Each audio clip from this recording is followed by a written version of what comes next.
Midnight Charlie Man. It's the 11th of April 2023. I had a big day out, a long day out, successful though. And so I get home, bring up YouTube, and I've got a message. I think it's a rather offensive one, and I'm like, fuck this. And I'm like, why don't I just make a video about it? Why don't I just make a video about this? Look, this is it here. It's,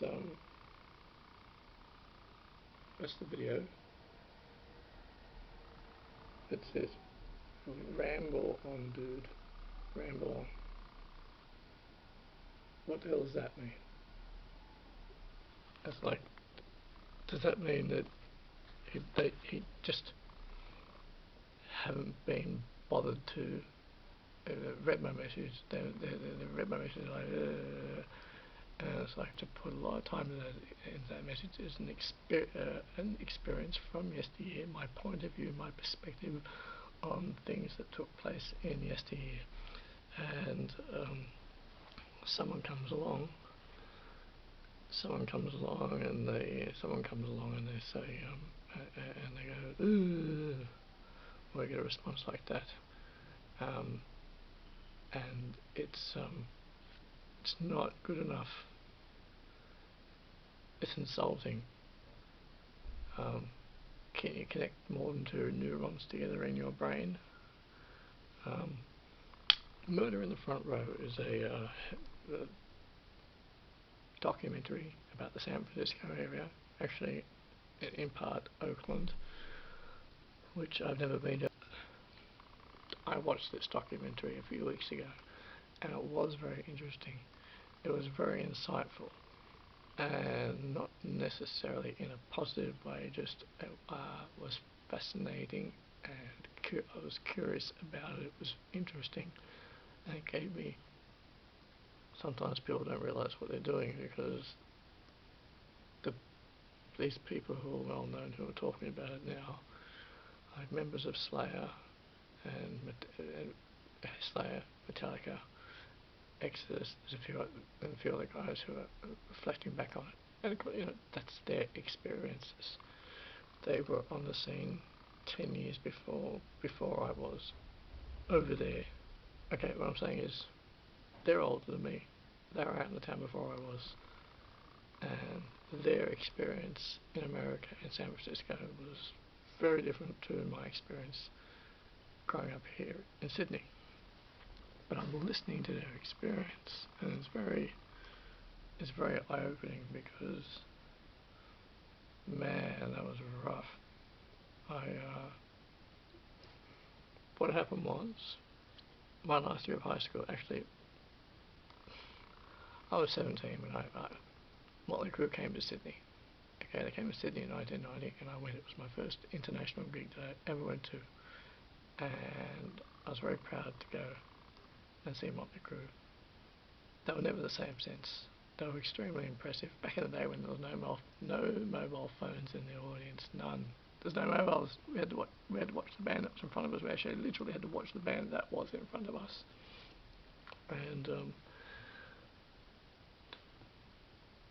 And then what happened when I was able to go out, and when I started going to gigs, there was at the time a lot of gigs in Sydney, and I started going to metal gigs, and there was a particular place called the Forest in Bexley, and they had gigs there. Everything from hard rock through to death metal gigs, and I would go along. Now, the point is that in this sandwich, a few things I'm thinking about at once, but I can only say one thing at a time. Glam metalheads, death metalheads, thrash people, all sorts of metal people that fell into different categories would attend the same gig. So if there was a death metal gig on, and the Forest Inn had them on for quite a while. They were at numerous places within Sydney, within the inner west, including the Lewisham Hotel, where Sadistik Exekution played for uh, Sadistik Exekution. I only laugh because Sadistik Exekution kind of praised, and well, technically my best mate, his brother is the drummer of Sadistik Exekution, and I've had many conversations with Pete. People do know him as Sloth. I've never called him that. I always called him Pete. I had many conversations with him in his lounge room, and I see people online, like when Sadistik Exekution are talking about, they're like, oh yeah, I want to meet those guys, yeah. And I'm like, yeah, I used to hang out with them a lot. Of not so much with Rock. I never really. He was always nice to me. Kriss Hades, yes. Had numerous conversations with Pete. I am digressing a bit. That's right, because I was talking about Lewisham Hotel. So many death metal gigs at Lewisham Hotel back in the day, back in 91, back in 92, just after the Illusion albums came out, right? But if you turned up to a death metal gig in Sydney at the time, there would be people there in Poison t-shirts and Guns N' Roses t-shirts. There would be glam metal people there, and no one would blink an eyelid, because as far as everyone was concerned, it was all the same. But apparently not on the San Francisco scene. Not on the San Francisco scene. And I do remember, because I would wear Guns N' Roses t-shirt often to these gigs. Occasionally, I would get sneered at. You know, I just mean sneered at from across the room. A death metal person, who I didn't really know, would sneer at me. Occasionally. What I'm trying to say is, I would get the occasional sneer. But over in San Francisco, it was a different story. Bloody horror story, if you ask me. It was a horror story. And I thought to myself, and it could take me 1 hour to type out a post, whereas if I just made the videos slightly easier. So you really could wear anything you want. You could turn up in a clown suit to a metal gig in Sydney, and no one blinks an eyelid. No one cares. No one cared. They can wear Poison and Whitesnake and David Lee Roth, Van Halen to a death metal gig. No one cared. Everyone was treated equally. And a death metal person would turn up to a glam gig, and everyone knew each other. Like, everyone actually knew each other. The death metal people knew the glam metal people, and occasionally you'd get a rotten apple in there, but the rotten apples didn't really last. No one would really converse with them. There were a couple of rotten apples occasionally, and for the most part, 99% of people were really cool. The reason why I'm saying this is because in this documentary that I watched, Murder in the Front Row, this documentary that I watched, and I said a few other things as well. My goodness, they said, oh yeah, oh actually Tom Araya. He said, I think he said that he was the oldest person in the band. He was able to prove his age. He was the only one in the band who, he was able to rent the hotel room. He had to put it into his name because the others were too young, and he was the one with proof of age or something. So he said, I was the oldest one. I was the only one that was able to get the credit card or something, and I rented the hotel room in my name. And then he said, oh my God, he said they trashed it. He said his bandmates trashed it, and some other people trashed it. It's like, I've never, ever in my life considered trashing a hotel room. I've heard about it in movies and in documentaries regarding Led Zeppelin and Motley Crue who say, we trashed the hotel room, man. It's like, I've been in a lot of hotel rooms. I've never, ever considered trashing one. And Tom Araya says, they trashed the hotel room. They trashed it. He said it was in my name. He said I had the responsibility of it, and they trashed it. It's like, think about that. It's like, think about that. That's pretty bad. That's not good. And I've heard people talking about this occasionally, like, yeah, man, we trashed it. It's like, that's not good.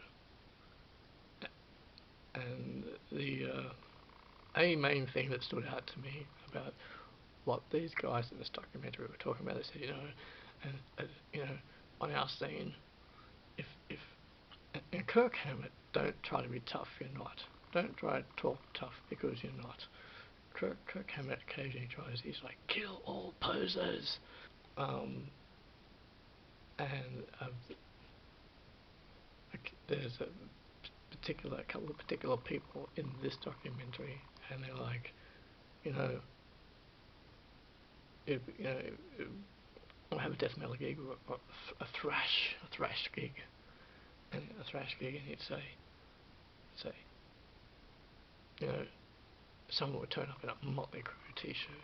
Does this t-shirt offend you? Or a Poison t-shirt? And you know what we do? He said, we'd get that person, and we'd rip their t-shirt off them, and we'd rip it to threads, and then we'd make a victory band, and we tied it around their arm. I'm like, are you for real? I'm like, if anything like that were to happen on the Sydney scene, that person would be banned from gigs. They wouldn't be tolerated. No one ever. And there was a couple of other things in this documentary where it was almost like they were telling their war stories, telling their stories almost like they were proud of this stuff. And just a couple of things. They were like, yeah, and then this happened. It's like, if that ever happened at a gig, forget about it. I mean, if it happened on the scene that I was on after I left high school, that I attended, and that I got to know the people and made friends with them, almost like a big family. And so I get the documentary was incredibly insightful. The things they did, it's like, yes, they were teenagers that were barely into their 20s, and they were doing these things, and it's like, I'm glad that I wasn't part of that scene. Really glad that I wasn't part of that scene. The things that they did to each other is questionable, and really, thinking about how these guys trashed the hotel room, and how that many people just expect that the maid is going to do it. You don't have to tidy everything up 100%. You don't have to tidy everything up 100%. Do a basic clean. But if the room is really bad, you tidy it up a bit. Tidy up a little bit. You tidy it up a little bit. It's not an attitude of, oh, it's their job. It's their job to do. They can do it. That's what they get paid for. They do get paid for that. But you got to tidy up a little bit. So when I hear stories of hotel rooms being trashed, it's like,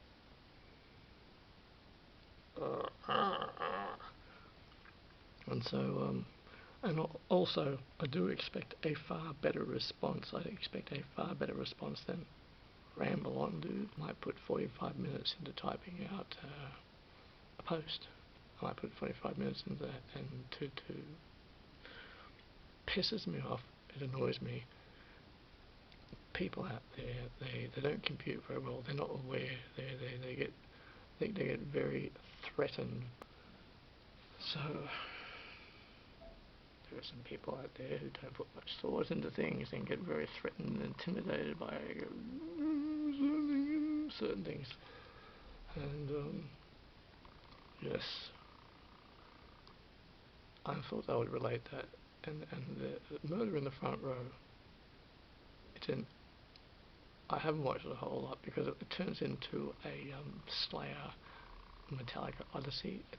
They start off actually talking about the beginnings of this scene in the Oakland and San Francisco area, the very beginnings of the scene, and which Metallica and Slayer were a part of in the very beginning days, and it slowly turns into this, solely Slayer and Metallica festival, and it starts off interesting, and it goes to that which I predicted that it would. However, it does give a great insight into how they conducted themselves and what they did there, and yeah, to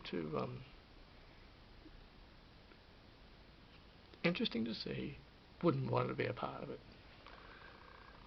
and wouldn't want to be a part of it. And they turn up to a gig and get your t-shirt ripped off because their testosterone level is too high because they're threatened by it. They're like, oh, I can't have any of that around here, no. And yeah, so okay, I suppose this has been going for about 20 minutes. I might wrap it up. I'll wrap it up then. I'll talk about the triggered. I got triggered. Triggered. Bay Area Thrasher.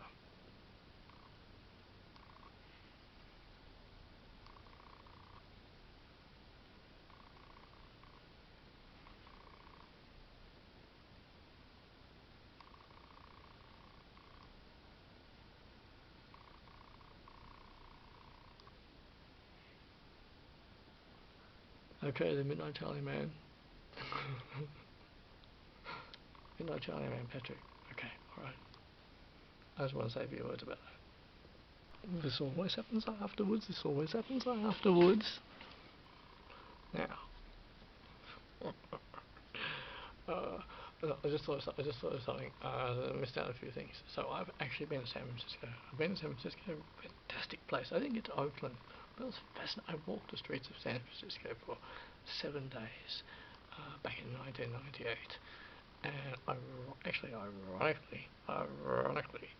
as I was walking down a main street of San Francisco, and I got to this place. I can't remember what the place was called, and I looked up and it said Slayer May 10, for instance. Just as I said that, because I was there in the April-May period. I was there in that period, and I looked up and I saw that. I'm like, oh, but I'm actually leaving here tomorrow, and I'll be back in Sydney by then. And I was like, oh, I'm gonna miss Slayer by a couple of days, and I was like, oh, that's a bummer.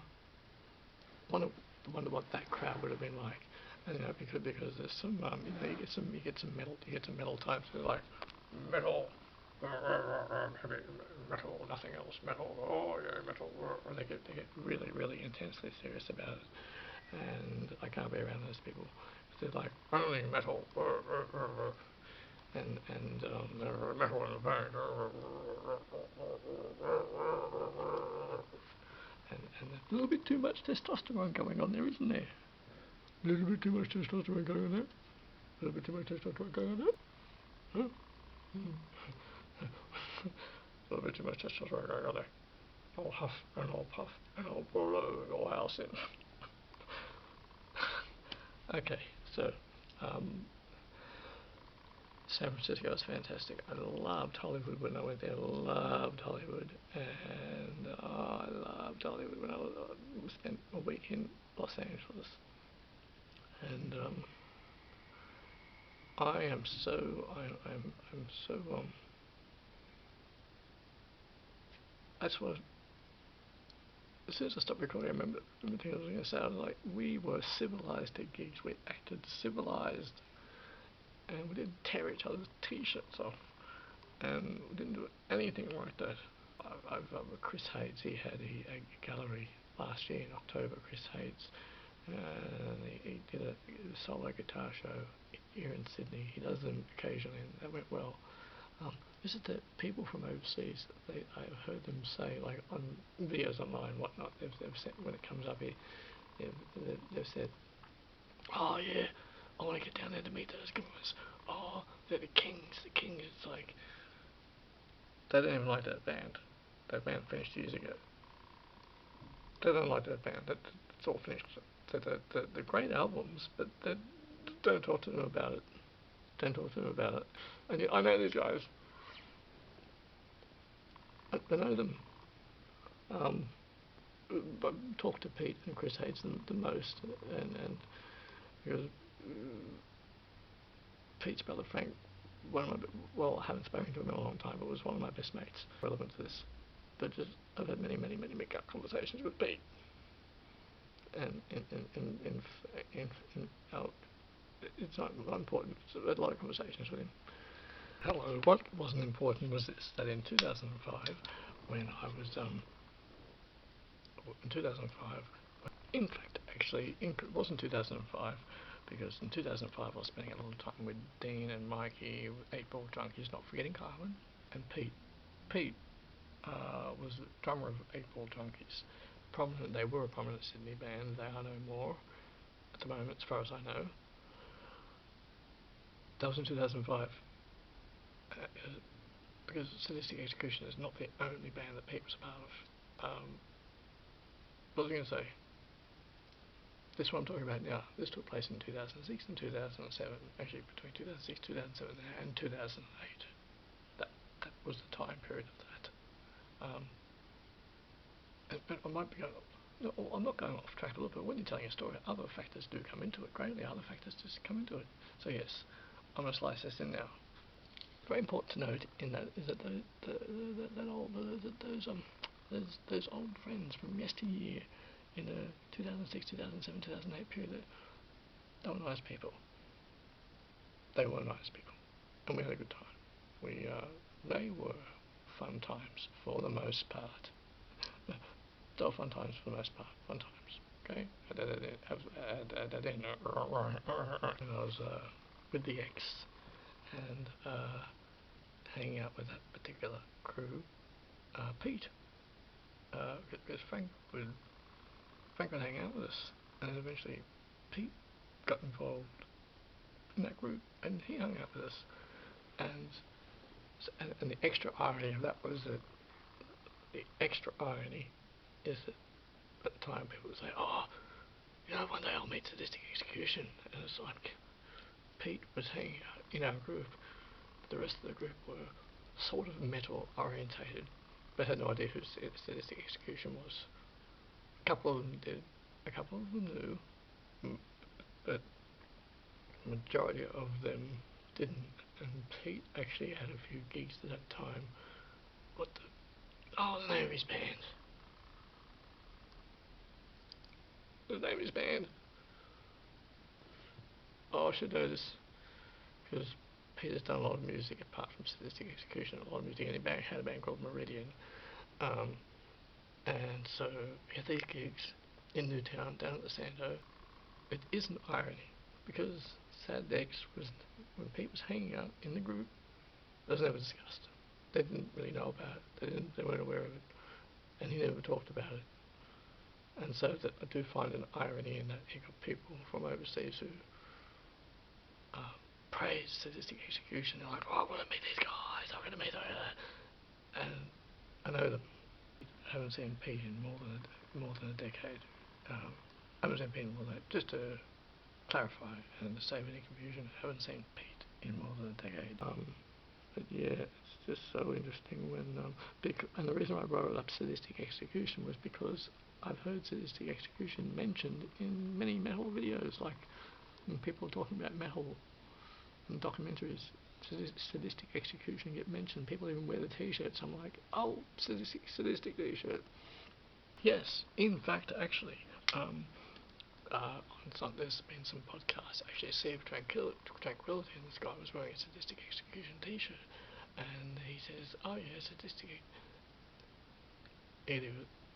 Okay, he was wearing the t-shirt, and he brought the band up, and he says, yeah, Sadistik Exekution, they're a death metal band from Sydney, Australia. And he said, yeah. He said, I think he said, never met them, but it's like different worlds. But yeah, and in other podcasts, in other metal podcasts from America, the Sadistik Exekution get mentioned. And says, oh yeah. They say, yep, prominent death metal band from Sydney, Australia, who had a few albums, and they do get mentioned. The albums are actually quite good. I actually went back to revisit them a few years back, and I bumped into Dave Slave and Bexley one day, and I'd just been listening to the albums again. I bumped into him and I said, just listening to the albums. Sadistik Exekution. He's like, don't listen to that shit. It's all shit. Don't listen to that. And I said, They're actually really good. He's like, don't listen to that shit. Don't talk to them about that. Don't talk to them about that. Kriss Hades, his live guitar solo shows, when he does them, which is about once a year, really good. Yeah, Kriss Hades does very good live shows with guitar, very atmospheric. Nonetheless, civilized. They were civilized.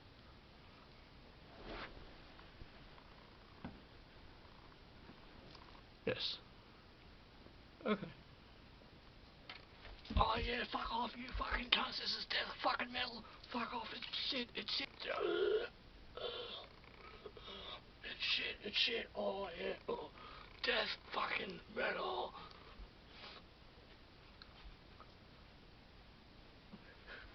Oh, metal, metal in my veins. Metal.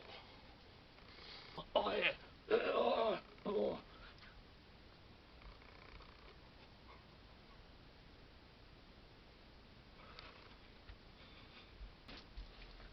Oh, what, are you offended by this t-shirt?